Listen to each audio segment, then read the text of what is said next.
You are now tuned into the sounds of Big Nate Sports Talk. It's on all the time, anytime.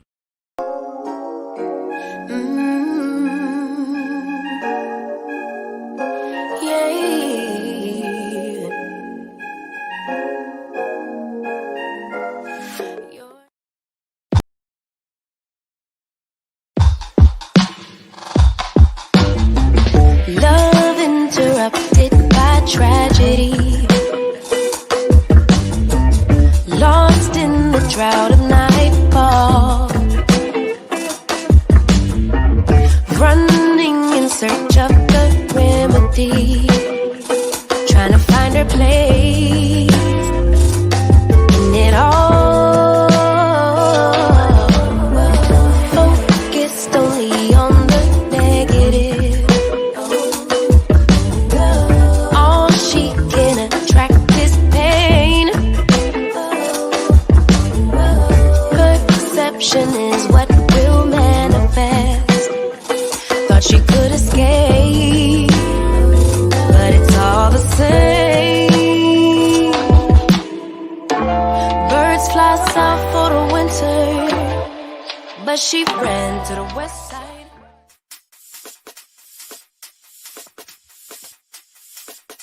You are now tuned in to Big Nate Sports Talk, the show that's on all the time, anytime. Be sure to like, comment, and subscribe for all content. And now, ladies and gentlemen, your host, Nathan Snell. Bring your sports game with Big Nate Sports Talk. Cut it off! I am having a very bad day. I am in no mood. This, today, is one of the worst days that I've had in a long time. I'm not in the mood to play with anybody. I mean, damn it! I'm ticked off. Good evening, ladies and gentlemen. It is your host, Nathan Snell of Big Nate Sports Talk Podcast. This is the season-ending episode of Season 11, Episode 30. Hope you're all having a great weekend so far. Hope you're doing something fun for yourself. Before we get into the video, there's a few things I would like to say up front. I did an episode where I recapped the Lady Terps versus the Lady George Mason Patriots, and there were some audio issues. So therefore, that video, I need to delete that video because just you can hear the clips that I'm playing, but you can't hear me talking, which is weird. And I'm not sure if it had to do with just I needed to reset my laptop. I don't know what was going on. So that video I need to put on private. As you see, the new intro, yes, it's the end of an era with the Charles Barkley intro, and I want to give a shout out to Mr. Anthony Handy for taking the time and making an intro for me. I really appreciate that. Shout out to him, aka Mr. Fingers. Also check with him on This Week in Georgia Football. Check him out with Mr. Colin P from the DMV. Where do I begin? So we're going to start with, also too, what's coming down the pipe is the Maryland versus Penn State recap, as we got embarrassed on the road against Penn State today. What's also coming down the pipe is Maryland men's. We're 2-0, and I need to get that out. And then we'll start with the Indianapolis Colts. So we got some episodes coming out for you for season 12. But I do have to recap the number 17th ranked Maryland women's basketball team against the George Mason Lady Patriots. Diamond Miller left in the second quarter with a knee injury. Brenda said in that game, after the game, it wasn't nothing serious. Where you've got others that stepped up. Emma Charlton, I think, dealt with the same injury and didn't come back as well. So Abby Myers, Lavender Biggs, Brianna, they all stepped up when it was needed. Um, that was the key. That's what I was looking for throughout the game. I wanted to see, other than Diamond, who else was willing to step up, and they all did that. Everybody contributed. As the game progressed, I thought the glaring issue was shooting long range. We went into halftime, we shot 6 out of 12. I know Brenda talked about in her post game something from shoot around practice. We did lead. Abby Myers led the Terps at the end of the third quarter, and we shot 55% from three. I thought that was also key. And again, like, this was a team that I didn't see much from. I mean, this is a George Mason team. They only have three returning players. This is a program that's clearly developing. It's nothing too serious. I mean, when it counted, as I stated, the others around Diamond Miller stepped up, and that's going to be the key going forward. I mean, we were tested early. You know, we had only just a 10 active. We just had 10 players. We outscored their bench 42-12. Shine Sellers, got going with some easy baskets. I know Lavender Briggs had 9.7 rebounds to go out the third quarter. So, I mean, that pretty much was the George Mason game. And then painfully yesterday, we had the Lady South Carolina Gamecocks come to the Xfinity Center, and the number 1 ranked school in the nation versus this number 17th ranked Lady Terps. South Carolina Gamecocks defeated the University of Maryland Lady Terrapins 81-56. What the hell was that? Hey, what the hell? You freaking kidding me? Okay. Where do I begin? If in my preview in that same video that had the audio issues, I talked about the biggest thing was how are we going to handle South Carolina's size when you've got Diamond Miller being honestly the tallest player, 6'3". How do you handle Bria Beal, Aaliyah Boston, and Diamond was out with just as a precaution. So we're going into the game without any player that was taller than 6'3" in its rotation.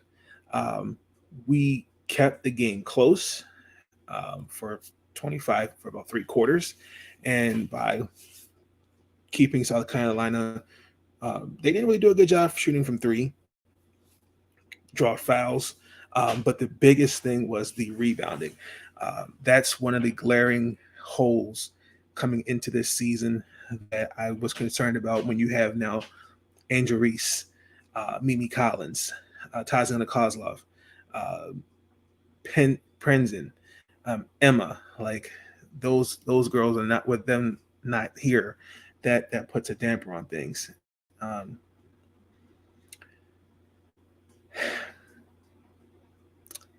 South Carolina finished the game with 14 offensive rebounds. Leah Boston, Camelia Cordorso, Leticia, Amy here, all had at least 3 offensive rebounds. That's their bread and butter.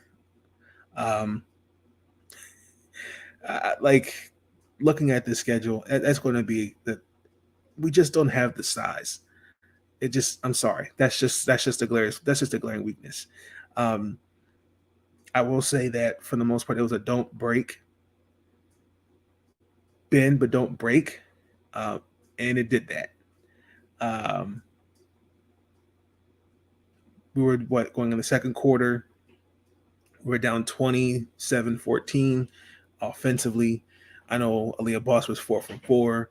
On the defensive side of the ball, I thought we tightened some things up. I think our defense is the key to get our offense going early. The same thing I saw last year. When I look at the game as a whole, one thing that stood out to me was I will say that Aaliyah Boston was forced in 2 charges, for example, thanks to, again, using your athleticism and also in doing, like, she was benched for the rest of that first half. We took full advantage of that. We ended up going on a 12-5 run. The only thing was we out rebounded. I mean, we were down 5 going into the third quarter, and then all hell broke loose. We went down 55-39. I thought the key was they got their shooting. They took advantage of the mismatches, and particularly in the paint, which allowed their shooters to, on the outside, they were 3 of 5 from compared to 4 of 15 from the first half, and that showed. The third quarter, that's just where we lost the game, and I think also too what showed was Diamond Miller. Without her, I mean, I will keep saying this is her team. Without her, the game was lost from the start. It's not that like we don't. It's like I don't trust what we have on the floor, but without height, without true height, it just didn't look right. I mean, most of the offensive load was on Abby Myers, and she did well in the game. I mean, she had 19 points. She finished the game with 20 in 3 quarters. She finished with 21 and 5. And painfully, no other Lady Terp had double figures. I mean, this is some bad stuff. I don't know what I'm going to do. I don't know what I'm going to say. I don't know what I'm going to do. I don't know how much more of this I can take. I just don't know. This is ridiculous. Oh, Lord.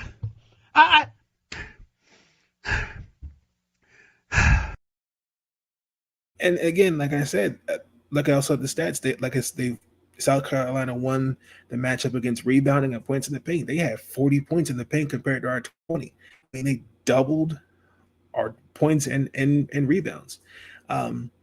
So I mean, if Diamond Miller was out there, I think this score would have been a little closer. But I just think that this was really not a test for South Carolina, honestly, because this was like David versus Goliath, with all due respect. And it's no disrespect to Dawn Staley in South Carolina, but this team, Maryland, I mean, didn't have Diamond Miller. I know Cheyenne Sellers went down with an injury.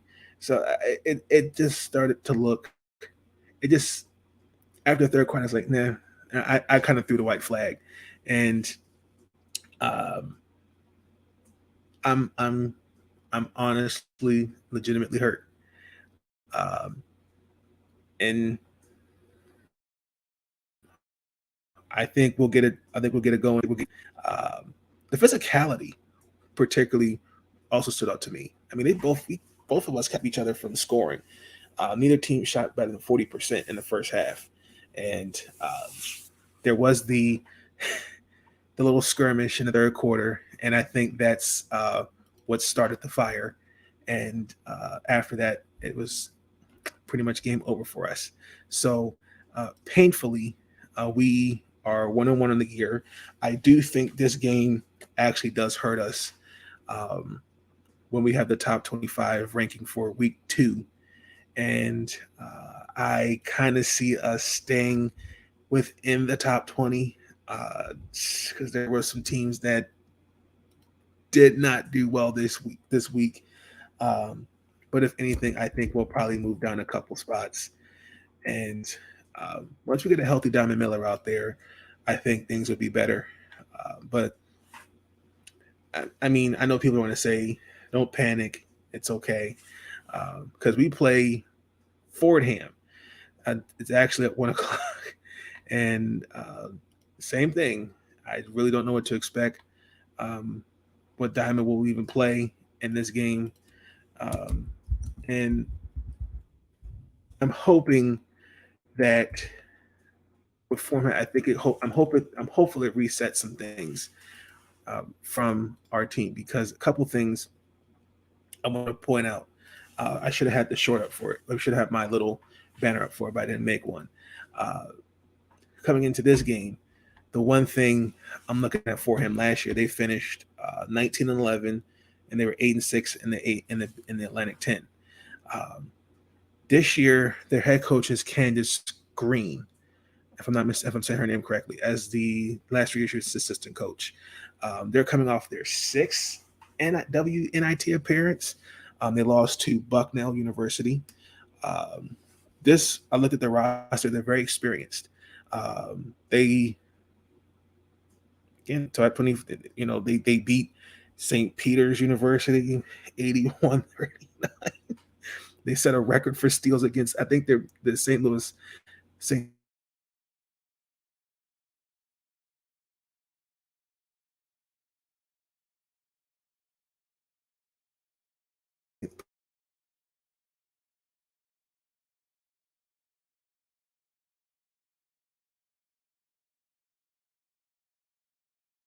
Peter's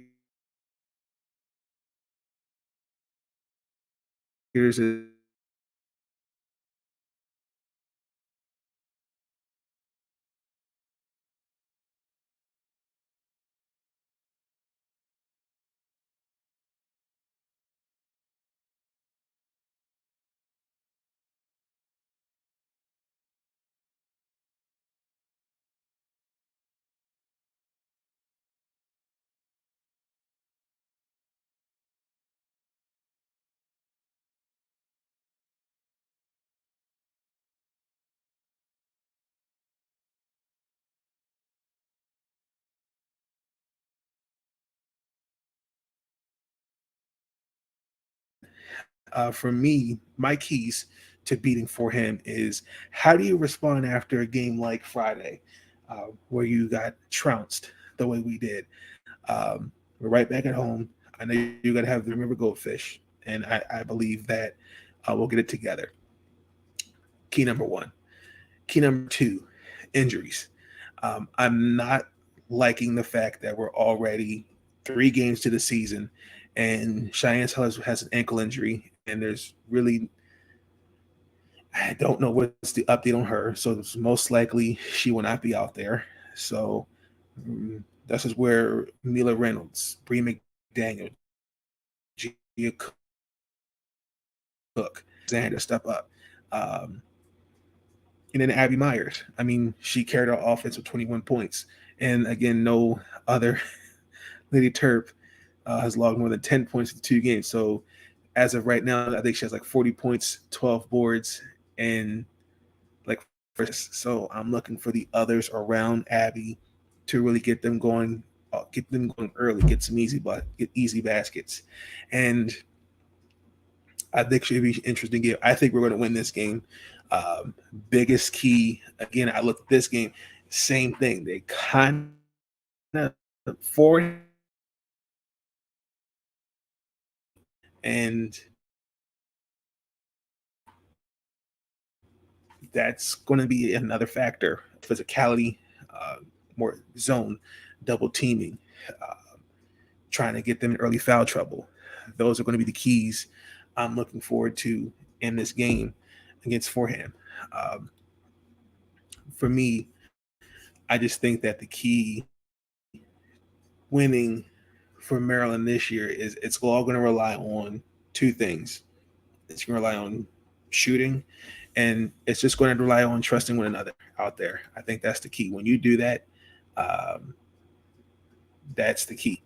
So um,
All right. So, as I was saying, I think the key, I will say,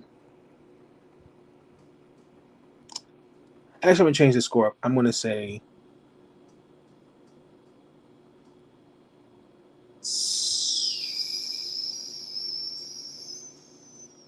74-59. Guaranteed. And that's going to bring us into our last subject of the evening. Incoming message. Thoughts are running through my mind, so I took some time to find a minute or two to organize them. Yes, final message, ladies and gentlemen. I do apologize for the technical difficulties. My final message is tomorrow Sunday, and just enjoy the weekend, do something fun for yourself. Get out here and enjoy the weather, stay dry. Really quick, send my thoughts and prayers to those that have been affected by Tropical Storm Nicole. Also, too, I know this past Friday was Veterans Day, so I'd like to take this opportunity to thank those that have sacrificed to protect and serve our country. Thank you for your service. And lastly, again, I just want to give a shout out to Mr. Anthony Handy. Thank you so much for lending me your voice when creating these intros. It's much appreciated. Please give him a follow here on YouTube, Mr. Fingers, Fingaz, Mr. Fingers. Great music. Georgia Bulldog fan. Just check out, ladies and gentlemen. But until then, this has been your host, Nathan Snell. I'm going to sign off for the rest of the night. I'm actually going to go live once I fix these issues. I'm going to recap the Maryland's men basketball, and then I have to painfully recap Maryland football losing to Penn State. So until then, I will catch you guys on the flip side. Peace. Thank you for tuning in to Big Nate Sports Talk. If you enjoyed that episode and you want to see more content, be sure to like, comment, and subscribe. Bring your sports game on Big Nate Sports Talk. It's on all the time, anytime. Thank you, and you helped me retain my sanity. Thank you. I want to thank you, and I want to thank you. All I want to do is say thank you for everything you do.